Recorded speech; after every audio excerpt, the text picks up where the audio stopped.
Olá, está começando mais um episódio da série Evolução Humana aqui no canal Arqueologia para a História, uma série produzida em parceria com o Laboratório de Estudos Evolutivos Humanos do Instituto de Biociências da Universidade de São Paulo.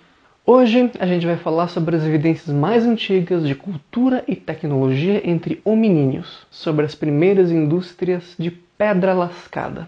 Eu sou o Juca e hoje a gente vai falar sobre as duas culturas mais antigas da nossa história evolutiva: a cultura olduvaiense e a cultura acheulense. E vou mostrar também um pouquinho para vocês como é que eram produzidos esses artefatos na pré-história.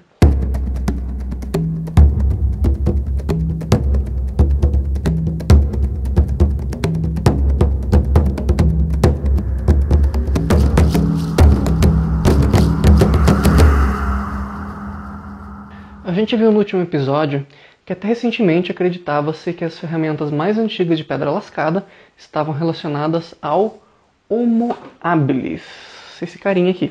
Mas, em um artigo publicado em 2015 por Sonia Harmond e colaboradores na revista Nature, mostrou novas evidências de ferramentas de pedra lascada datadas de 3,3 milhões de anos no sítio arqueológico Lomekwi III, localizado no Quênia. A gente ainda não sabe exatamente como e para que teria sido o uso dessas ferramentas especificamente. Mas não há dúvidas de que essas evidências mostram um claro comportamento hominíneo. Infelizmente, não existem fósseis preservados associados a essas ferramentas de 3,3 milhões de anos. Então não dá pra gente ter certeza de exatamente quem foi que produziu essas ferramentas. Nessa época e nessa região, a gente sabe que existiam duas espécies de Australopithecus: o Australopithecus deiremeda e o Australopithecus afarensis, a espécie da nossa querida Lucy. Agora, um fato curioso é que, apesar dessa invenção ter acontecido nessa época e nessa região, esse conhecimento de fazer essas ferramentas não se difundiu, não foi transmitida nem ao longo do tempo e nem se difundiu para outras regiões da África. E a maior prova disso é de que a gente não tem nenhuma evidência da produção de ferramentas de pedra lascada pelos próximos 700 mil anos. A gente só vai encontrar de novo também na região do Afar, no Quênia, 700 mil anos depois. Ou seja, é há 2,6 milhões de anos em que a gente finalmente vai encontrar novamente ferramentas de pedra lascadas produzidas por hominíneos. O mais interessante é que muitas vezes esses achados mais antigos das primeiras indústrias de pedra lascada se encontram associados a fragmentos ósseos de outros animais que muito provavelmente eram consumidos por esses hominíneos e que apresentavam marcas de corte, quebra dessas ferramentas. Ou seja, estamos também falando de uma mudança na dieta dos nossos ancestrais, que até esse ponto eles não tinham esse costume de comer tanta carne. Mas falar sobre dieta e a relação dos animais é tema para um outro episódio, onde a gente vai falar especificamente sobre esse tema. Esse grupo de hominíneos que reinventou os artefatos de pedra lascada, a gente não sabe exatamente quem era, pois também não existem fósseis associados a eles. Mas diferente daquele grupo de hominíneos do Afar, que não transmitiu o conhecimento deles para outros grupos, dessa vez o conhecimento sobre a produção de ferramentas de pedra lascada foi transmitida, pois a partir de 2,6 milhões de anos a gente encontra as ferramentas por todo o continente africano e em outros continentes também. Ainda que pelos próximos 200 mil anos, ou seja, entre 2,6 e 2,4 milhões de anos, as evidências da produção de ferramentas de pedra lascada ainda é muito escassa, a partir de 2,4 milhões de anos existe uma explosão de ferramentas para tudo que é lado. Ou seja, quando finalmente essa cultura começa a se popularizar.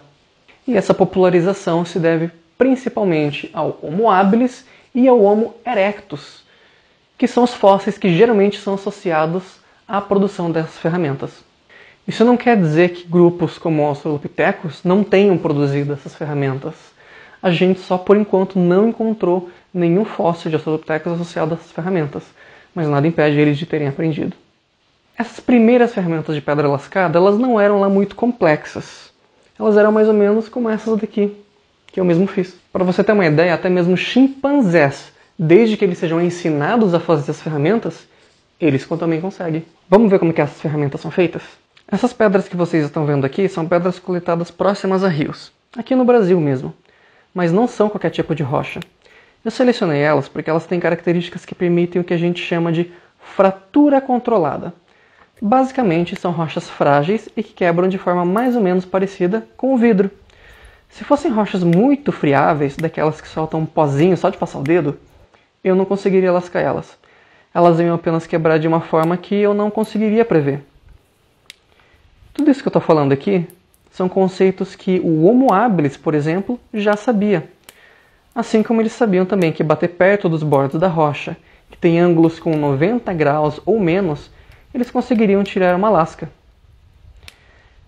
E, fazendo isso mais algumas vezes, eles conseguiriam criar um gume afiado. E pronto! Temos um artefato que serve muito bem para rasgar couro, carne e até quebrar ossos para tirar o tutano do meio deles. Esses artefatos acabaram ficando conhecidos entre os arqueólogos como choppers.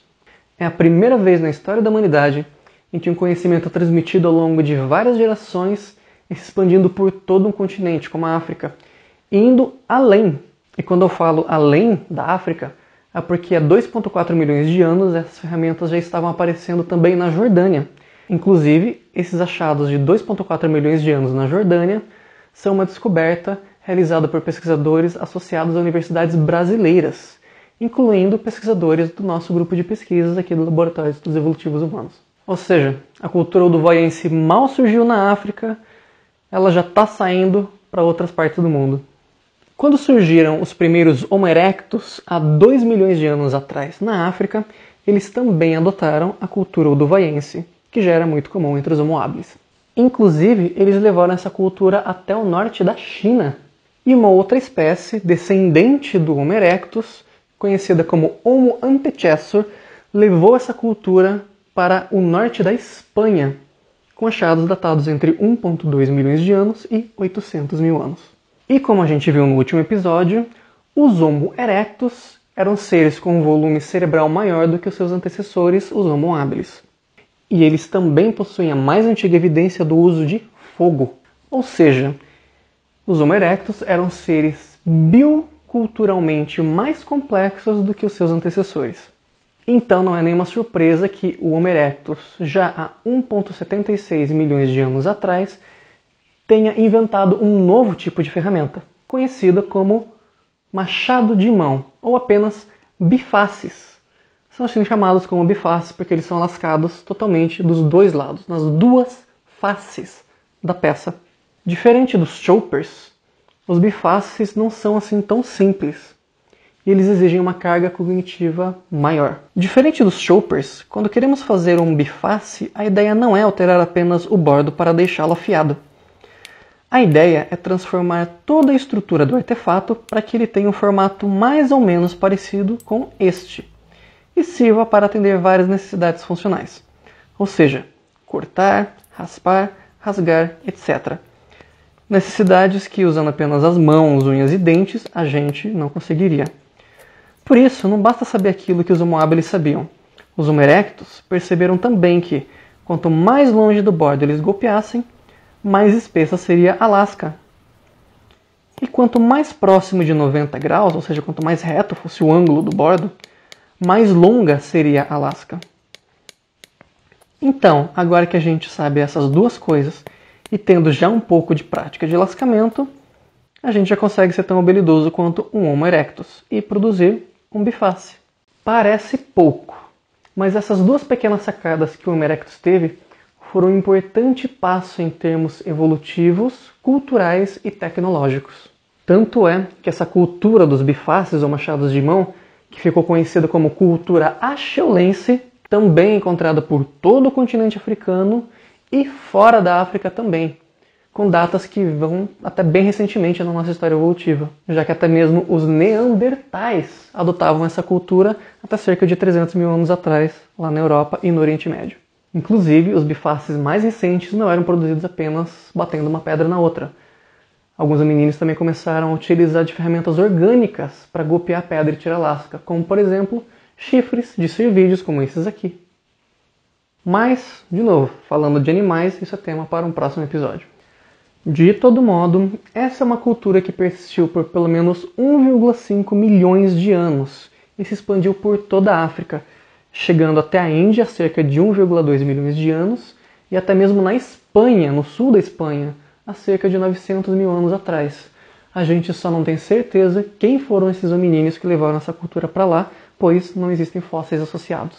E como vocês podem ver, a gente ainda tem muito para descobrir sobre a nossa própria história evolutiva. E uma das maiores perguntas que ainda restam a ser respondidas, e que inclusive também é tema de pesquisa da nossa equipe aqui do Laboratório de Estudos Evolutivos Humanos, é quando e como surge a linguagem na nossa história evolutiva. E aí você provavelmente deve estar se perguntando, mas o que isso tem a ver com pedra lascada? Você já vai entender. Ainda existe muita discussão sobre quando a linguagem humana teria surgido. Mas como a gente está falando de um aspecto biocultural cujas evidências não se preservam, ou pelo menos não se preservam tão bem, existem muitas hipóteses sobre como e quando surgiu a linguagem na nossa história evolutiva.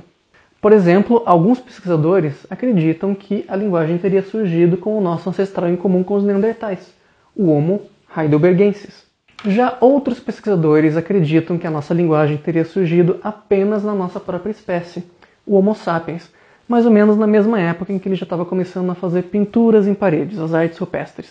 Isso faz a gente se perguntar, se a linguagem surgiu tão tardiamente na nossa história evolutiva, como é que os hominíneos, desde 2,6 milhões de anos atrás, conseguiam produzir pedras lascadas e transmitir esse conhecimento por milhões de anos, por várias gerações, por todo o mundo? Será que naquela época os hominíneos eles aprendiam lascamento só vendo uma pessoa lascar e a outra olhava e imitava? Ou será que alguns seres como o Homo erectus, por exemplo, já tinham um mínimo de complexidade de linguagem falada para conseguir transmitir o conhecimento sobre alguns detalhes do lascamento? Pesquisadores especializados no estudo de pedra lascada, junto com pesquisadores especializados nas neurociências, em estudos realizados de forma independente por diferentes instituições nessa última década, mostraram que quando uma pessoa está produzindo um chopper ou um biface, existem focos de atividade cerebral, sendo o principal deles numa área do cérebro conhecida como área da Broca. Graças às neurociências, a gente já sabe há algum tempo que a área da Broca é responsável pela nossa linguagem. E graças aos estudos realizados nessa última década, as nossas principais hipóteses atualmente são de que a linguagem tenha evoluído junto com a tecnologia, de modo que a produção de ferramentas lascadas tenha forçado maior atividade cerebral na área da Broca, assim como o desenvolvimento da linguagem e dessa área do cérebro tenham auxiliado no desenvolvimento e transmissão do conhecimento tecnológico. Mas, como isso tudo ainda é uma hipótese, precisamos de mais estudos a respeito. E o pessoal aqui do laboratório já está fazendo a sua parte nisso. Esse foi mais um episódio da série Evolução Humana, produzido pelo canal Arqueologia e Pré-História em colaboração com o Laboratório de Estudos Evolutivos Humanos. Se você ficou com alguma dúvida, deixa o seu comentário aqui embaixo e mais pra frente a gente vai fazer um vídeo só respondendo as perguntas de todo mundo.